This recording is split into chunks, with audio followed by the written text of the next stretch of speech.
Bonsoir mes chers élèves, bonsoir à tous. Bienvenue à cette nouvelle séance vidéo concernant un cours très important d'électricité intitulé Caractéristiques d'un dipôle actif. Ce cours, c'est la base des cours d'électricité pour premier bac et deuxième bac. Pour mener bien ce cours, nous allons adopter le plan suivant. Dans un premier temps, nous allons donner la définition d'un générateur et étudier sa caractéristique. Dans un deuxième temps, nous allons définir le récepteur et étudier sa caractéristique. Finalement, nous allons faire un petit résumé de ce cours. Nous commençons par la définition d'un générateur. Qu'est-ce qu'un générateur? Un générateur est un dipôle actif. Pourquoi un dipôle? Parce qu'il est constitué par deux pôles, un pôle différent, un pôle positif et un pôle négatif. Pourquoi on dit actif? Parce que sa caractéristique ne passe pas par l'origine comme nous allons voir par la suite. C'est-à-dire, si on mesure la tension à vide aux bornes d'un générateur, c'est-à-dire si le courant est nul, on trouve une valeur différente de 0. Par exemple, si on mesure la tension aux bornes de cette pile, on trouve une valeur de 1,5 volts. Quel est le rôle d'un générateur?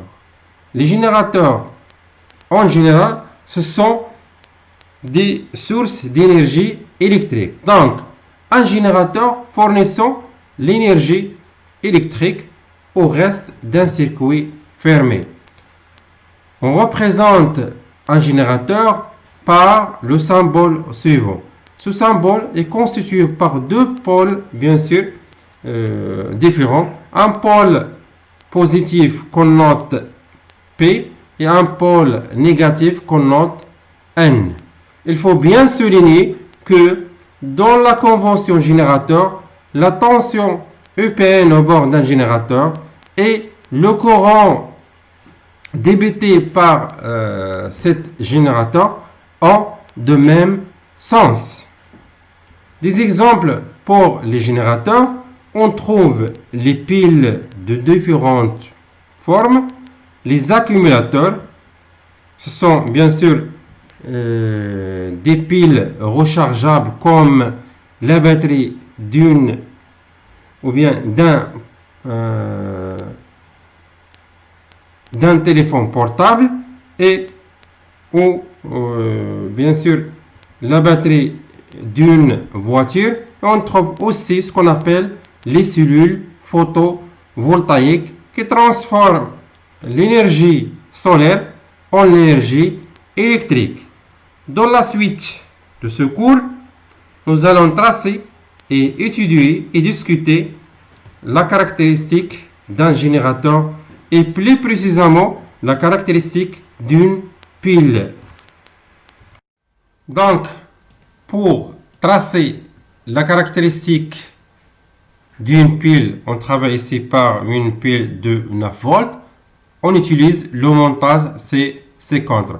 Le protocole expérimental consiste à varier le cursus C de rhéostat et par conséquent le courant va changer et bien sûr on relève la valeur de la tension EPN au bord du générateur bien sûr par le voltmètre et finalement on obtient le tableau de mesure suivant.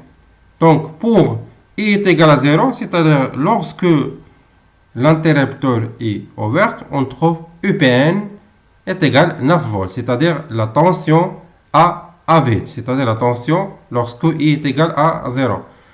Maintenant, on va fermer l'interrupteur.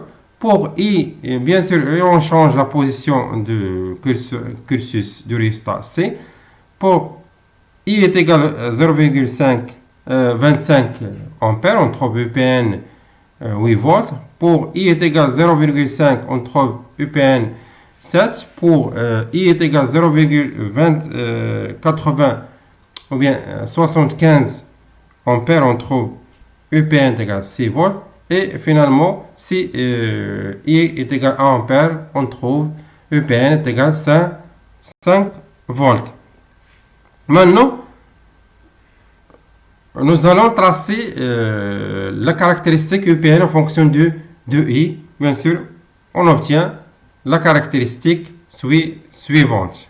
Donc, tout d'abord, il faut regarder bien que la pile est un dipôle actif. Pourquoi un dipôle actif?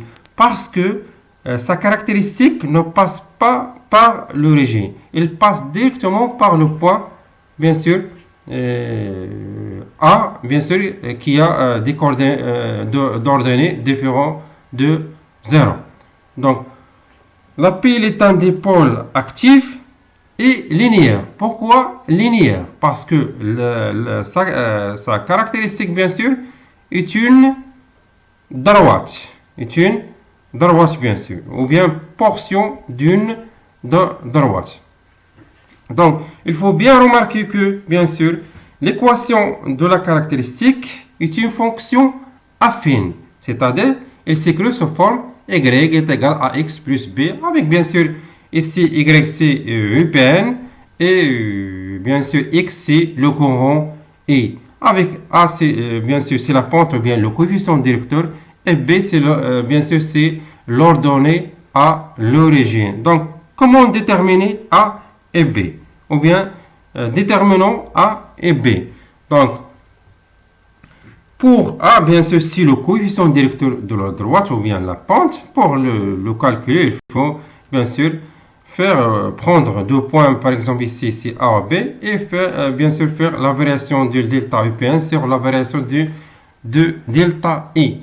Si on prend par exemple le point 1, bien sûr, qui a des coordonnées, bien sûr, 0, bien sûr, 0, 9, et B des coordonnées, bien sûr, 0,75 C volts. Donc, A est égal à delta UPN sur delta E. Bien sûr, c'est 9, ou bien 9 moins 6. 9 moins 6 sur 0, bien sûr, moins 0, ou bien 0,75. Donc, A est égal à moins 4. Pour l'unité, bien sûr, l'unité c'est volt, ampère, moins 1. Bien sûr, c'est exactement, c'est l'unité ohm. Il faut bien remarquer, bien sûr, le coefficient A une dimension c'est-à-dire U sur I, c'est une résistance. Et bien sûr, l'unité, bien sûr, c'est ohm. Donc, A une dimension et l'unité d'une résistance. Sauf, il faut bien sûr, A c'est négatif, la résistance est toujours positive. Si on pose par exemple R est égal à moins A, bien sûr est égal à 4 ohms, pour que bien sûr R positif. Donc R s'appelle la résistance interne de la pile. Maintenant, il faut trouver la valeur de B. B, bien sûr, c'est l'ordonnée à l'origine, c'est-à-dire la valeur de la tension EPN lorsque le courant I est égal à 0. Donc, on trouve graphiquement que B est égal, bien sûr, 9 volts. Il faut noter que B a une dimension et l'unité d'une tension, bien sûr. Cette tension est appelée force électromotrice de générateur. Et il est noté, bien sûr, grand E. Donc,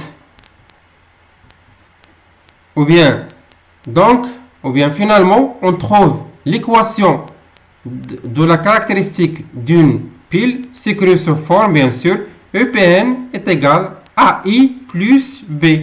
Nous avons trouvé que A est égal à moins R et B est égal à E. Donc, la caractéristique d'une pile s'écrit sous forme EPN est égal à moins RI, moins R fois I plus E, ou bien E moins RI.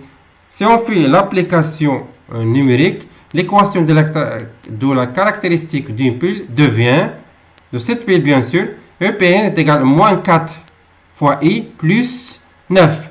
Cette équation de la caractéristique s'appelle aussi la loi d'Ohm pour un générateur.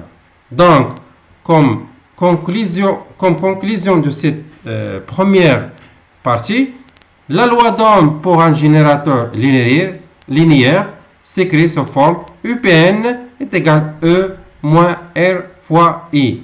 Avec UPN, c'est la tension en borne du générateur en volts. E, c'est la force électromotrice de cet générateur en volts. R, c'est la résistance interne, bien sûr, de générateur. Et c'est le courant débité par le générateur en ampères. Pour un générateur, on fait les deux remarques suivantes. La première remarque concernant l'intensité de court-circuit qu'on note SCC. Donc, quand un court-circuit se produira-t-il bien sûr? Donc, on provoque un court-circuit lorsque relie les deux bornes d'un générateur par un fil de connexion, bien sûr, de résistance nulle. Donc, dans ce cas, le courant, bien sûr, augmente brutalement pour avoir une valeur qu'on note SCC. Donc, comment calculer, bien sûr, la valeur de SCC? Donc, il existe deux méthodes. La première méthode, bien sûr, c'est graphique. C'est quand c'est ça, exploiter la caractéristique d'un générateur UPN est égal F de I. Et la deuxième méthode, c'est bien sûr c'est la méthode de calcul à partir de l'équation de la caractéristique d'un générateur. Donc, ici, si on applique bien sûr la loi d'Ohm pour le fil de connexion. Donc, on a EPN, la tension EPN est égale R fois I. Avec R, c'est la résistance du fil. Et puisqu'on a la résistance du fil est nulle, c'est-à-dire EPN est égal R 0 fois I. Donc, EPN est égal à 0. Donc, lorsqu'on a un court-circuit, donc la tension aux bornes d'un générateur est nulle. Donc, on a bien sûr EPN est égal à 0. Donc, on remplace EPN par E moins R fois I. C'est la caractéristique d'un générateur. Bien sûr, est égal à 0. Donc, on sort facilement SCC. On trouve c'est E sur R. Pour la méthode graphique, bien sûr, SCC, bien sûr, c'est la valeur de I lorsque, bien sûr, EPN est égal à 0. C'est-à-dire, c'est l'intersection de la caractéristique ou bien de la droite avec l'axe, bien sûr, des abscisses. C'est, bien sûr, ici, c'est ça, bien sûr. Donc, pour la deuxième remarque, concernant un générateur de tension idéal. Donc, un générateur de tension idéal, c'est un générateur, bien sûr, qui délivre une tension indépendante du courant DBT. C'est-à-dire, dans ce cas, on a la résistance interne de cet générateur est nulle. Donc, si on applique bien sûr la loi d'Ohm ou bien la loi d'Ohm pour un générateur, donc EPN est égal E moins RFI avec R est égal à 0, donc E moins 0 fois I. Donc EPN est égal E. Bien sûr, EPN dans ce cas est égal à E, c'est la force électromotrice du générateur, est égal à constante. Donc c'est pour cela on va bien sûr la représentation de EPN en fonction de I, c'est une, bien sûr, constante qui est égale à E. C'est bien sûr, c'est la force électromotrice du générateur. Passons maintenant à la définition et la caractéristique d'un récepteur. Nous commençons par la définition d'un récepteur.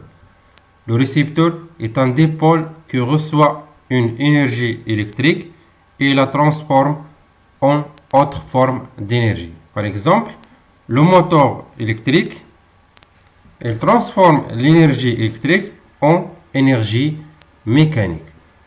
Dans ce cours, on se limite à l'étude de deux exemples des récepteurs, à savoir l'électrolyseur et le moteur, bien sûr, électrique. L'électrolyseur, bien sûr, est un récepteur qui transforme une partie de l'énergie électrique en énergie, bien sûr, chimique. Vous allez voir, bien sûr, plus d'informations sur l'électrolyseur bien sûr, pour l'année prochaine. Le moteur électrique est un récepteur qui transforme une partie de l'énergie électrique en énergie mécanique. Pourquoi on dit une partie? C'est pas bien sûr toute l'énergie parce que l'autre partie c'est l'énergie bien sûr thermique. Donc on symbolise bien sûr un électrolyseur par deux lignes parallèles, bien sûr, à l'intérieur, bien sûr, d'une cercle. Et pour le moteur, on symbolise par la lettre, bien sûr, M, à l'intérieur, bien sûr, d'une cercle. Il faut bien noter, dans la convention, bien sûr, récepteur, la tension, bien sûr, au bord de ce récepteur et le courant qui le traverse sont toujours de sens opposé. Maintenant, nous abordons la caractéristique d'un récepteur. Et on prend un exemple d'électrolyseur. Donc, on remplit l'électrolyseur par une solution ou bien une électrolyte, c'est solution de hydroxyde de sodium, et on réalise bien sûr le montage électrique, c'est contre, bien sûr. Mesurons pour différentes intensités de courant I à travers l'électrolyseur la tension U aux bornes de l'électrolyseur. Donc, on obtient ce qu'on appelle la caractéristique d'un récepteur UAB en fonction de I. Globalement, on remarque que, bien sûr, cette caractéristique bien sûr, passe par l'origine et, bien sûr, non linéaire globalement. Donc, on peut dire que, bien sûr, l'électrolyseur est un dipôle passif non linéaire. Donc, pour simplifier bien sûr les choses, on s'intéresse juste bien sûr à la partie linéaire. Donc, pour la zone MN, c'est une partie linéaire. La représentation de U en fonction de I est une droite bien sûr croissante. C'est une fonction croissante. Donc, l'équation, bien, elle s'écrit sous forme cette droite, bien sûr, l'équation de cette droite, UAB est égal à I plus B avec A, bien sûr, c'est la pente, ou bien le coefficient directeur de cette droite, et B, bien sûr, c'est l'ordonnée à l'origine. Donc, déterminons, bien sûr, B, bien sûr, c'est l'ordonnée à l'origine, bien sûr. Donc, l'ordonnée à l'origine, bien sûr, a une dimension et unité d'une tension. Donc, on appelle ces forces contre-électromotrices, on note FCEM, de l'électrolyseur, bien sûr, en volts. Donc, B, est égal, qu'on note, bien sûr, E'. Donc, pour, bien sûr, la pente la pente A, bien sûr, c'est A sur U et delta U sur delta I, c'est-à-dire à une dimension et l'unité de résistance.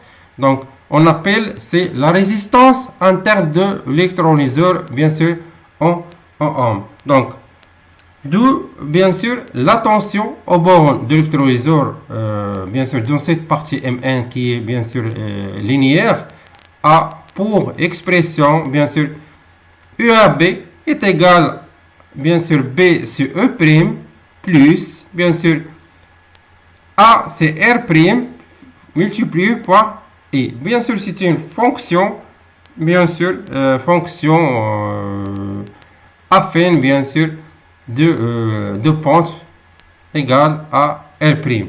Donc, par exemple, on détermine O' et R' d'après, bien sûr, la caractéristique UAB est égale F2 de E.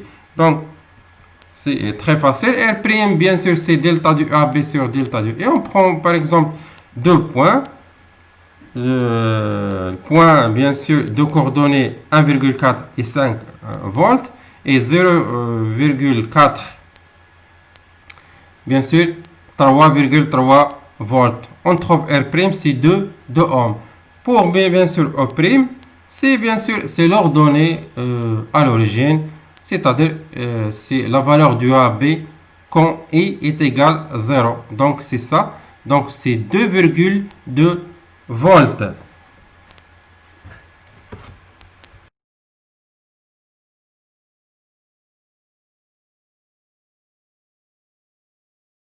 Donc, comme conclusion de cette deuxième partie, la loi d'Ohm pour un récepteur ou bien l'équation de la caractéristique d'un récepteur, bien sûr, la tension borne d'un récepteur caractérisée par sa force contre-électromotrice, notée FCEM, E', et sa résistance interne R', s'écrit sous forme, bien sûr, UAB est égal à E' plus R' fois I. UAB, c'est la tension aux bornes d'un récepteur en volts. E' c'est la force, bien sûr, contre-électromotrice en volts. R', c'est la résistance interne du récepteur. Et I, bien sûr, c'est le courant qui traverse le récepteur en ampères. Donc, comme résumé de cette première partie de ce cours, pour la caractéristique d'un générateur, bien sûr, s'écrit sous forme UPN égale E moins R fois I, bien sûr. Et bien sûr, un générateur est caractérisé par sa force électromotrice E et sa résistance R, bien sûr. La caractéristique d'un générateur linéaire est une, bien sûr, est une droite, bien sûr, décroissante qui ne passe pas par l'origine, bien sûr. Et la caractéristique d'un récepteur, c'est que se forme UAB est égal E' par R' fois I. Donc un récepteur est caractérisé par sa force contre-électromotrice E' et sa résistance interne R'. Donc la caractéristique d'un récepteur, bien sûr, linéaire est une droite croissante, bien sûr, qui ne passe pas, par l'origine. Et voilà, bien sûr, la fin de cette première partie de ce cours. Et à la prochaine, séance pour la deuxième partie de ce cours, c'est le point de fonctionnement d'un circuit et la loi de Pouillet. Et voilà.